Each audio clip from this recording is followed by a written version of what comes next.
ఈసారి మిస్ అయ్యే ఛాన్సే లేదు. కొడితే బాక్స్ ఆఫీస్ రికార్డ్స్ అన్ని గ్రౌండ్ బయటికి వెళ్లాల్సిందే. ఆ రేంజ్ క్వాలిటీ అవుట్పుట్ తో పెద్ద సినిమా అయితే వస్తుంది. ఆల్రెడీ మొన్న వచ్చిన గ్లింప్స్ చూసిన తర్వాత మీకు ఆ విషయం అయితే అర్థం అవ్వాలి. ఇంకా లేటెస్ట్ గా ఉన్న పెద్ద సినిమా అప్డేట్ ఏంటంటే ఈ జూలై ఆగస్టు నాటికి మన రామ్ చరణ్ గారి పోర్షన్ ఏదైతే ఉందో పెద్ద సినిమాలో దాన్ని అయితే కంప్లీట్ చేసే ప్లాన్ లో అయితే డైరెక్టర్ బుచ్చిబాబు గారు అయితే ఉన్నాడంట. ఇంకా అలాగే ఈ పెద్ద సినిమా ఎంటైర్ షూట్ ఏదైతే ఉందో అది ఈ డిసెంబర్ లోపు అయితే అయిపోద్ది అనమాట. దాని తర్వాత వీళ్ళైతే పోస్ట్ ప్రొడక్షన్ పనులపై అయితే వీళ్ళైతే కూర్చుంటారు. ఇంకా ఈ సినిమాకి సంబంధించిన మేజర్ క్లైమాక్స్ సీక్వెన్స్లు కూడా ఆల్రెడీ షూటింగ్ అయితే అయిపోయిందంట. ఎట్టి పరిస్థితుల్లో నెక్స్ట్ మార్చి 27న ఈ సినిమా అయితే మన ముందుకైతే వచ్చేస్తుంది. ఆ క్లైమాక్స్ ఏదైతే ఉందో ఆడియన్స్ కి సూపర్ థ్రిల్లింగ్ ఎక్స్పీరియన్స్ అయితే ఇస్తుందంట. అలాగే ఈ సినిమాని మన డైరెక్టర్ బుచ్చిబాబు గారు ఆడియన్స్ కి ఎమోషనల్ గా కనెక్ట్ అయ్యే విధంగానే ఈ సినిమాని అయితే రాసుకున్నాడు. అదే విధంగా ఈ సినిమా అవుట్పుట్ కూడా వస్తుంది. కాబట్టి ఖచ్చితంగా అవుట్ ఆఫ్ ది పార్క్ అయితే కొట్టడం అయితే కన్ఫర్మ్.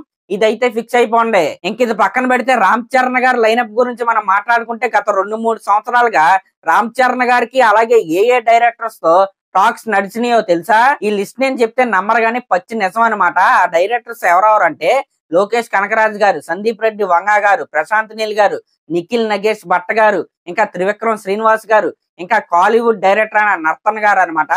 ఈ విధంగా రామ్ చరణ్ గారు గత 2-3 సంవత్సరాలుగా టాక్స్ అయితే నడుస్తానే ఉన్నాయి వీళ్ళతో. ఇంకా ఈ లిస్ట్ లో రాజ్ కుమార్ హిరానీ గారు కూడా ఉన్నారు.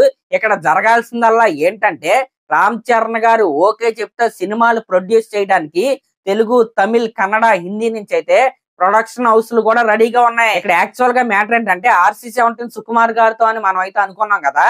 RC-17 ఇప్పటికీ కూడా సుకుమార్ గారితోనే.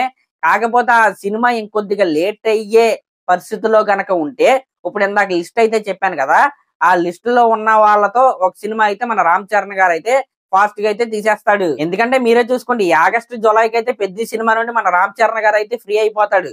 ఇంకా దాని తర్వాత ఏదైనా జరగచ్చు. దాన్ని బట్టి మీరే ఆలోచించుకోండి. సరే మరి ఇంక లాస్ట్ లో మరి మీకు ఈ కాంబోలో ఏ కాంబో సెట్ అవ్వాలని మీరు అనుకుంటున్నారో కామెంట్ చేయండి. అలాగే ఇలాంటి లేటెస్ట్ సినిమా అప్డేట్స్ కోసం మన ఛానల్ అయితే సబ్స్క్రైబ్ చేసుకోండి. Thank you.